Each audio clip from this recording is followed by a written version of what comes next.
Hello, আসসালামু আলাইকুম। ফাইতুল ফাইজ ব্লগে সবাইকে শুভেচ্ছা। আশা করি আপনারা ভালো আছেন, আমিও ভালো আছি। এই তো ইফতারি করার পর চাটা খুবই দরকার, তো চাটা তৈরি করে নিচ্ছি। এই চাটা ব্লগ মানে আগে দুটো বলক দিয়ে তারপর চা পাতা দিয়ে দিয়েছি। এখন চিনিটা আর একটু এটা ফুটে উঠলে আমি চিনিটা দিয়ে দেবো। সবাই সব রকম করে বানাই, সেটা আমরা সব কিছুই সবাই জানি। তো এখন ইফতারি করে নিয়েছি। ছোট আর আম্মুর বাসায় এসেছি। আম্মুর বাসায় এসেই আজকে 2 দিন ধরে আম্মুর বাসায়,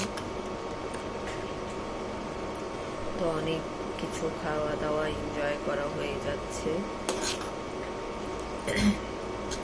রোজার মাসে ভাই বোনদের সাথে, বাবাদের সাথে ইফতারি করতে, মাদের সাথে করতে ভালো লাগে।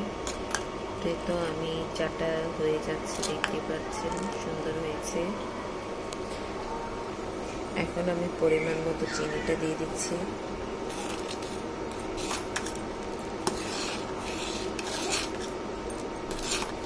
আমি চিনিটা খুবই কম খাই, আর আমার আব্বুটা বেশি খায়, আমার বোনরাও খায় চিনি।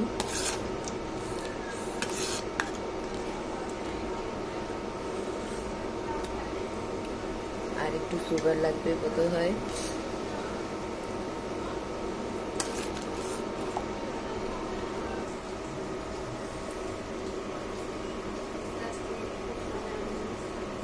এক চিমটি লবণ দিয়ে দিয়েছি। কারা কারা চাইতে লবণ দিয়ে খান। এই তো আমার চা হয়ে গেছে, আর একটু ফুটলেই হয়ে যাবে চাটা। আজকে আম্মু ডিম ডালের তরকারি রান্না করেছিল। আমার কাছে খুব ভালো লাগে ডিম ডালের তরকারি, মসুর ডাল দিয়ে তরকারি রান্না করেছে। আমি মায়ের বাসায় এসে যে শান্তিটা পাই আর কোথাও নাই। আবার মাংস পোলাও নিয়ে এসছে।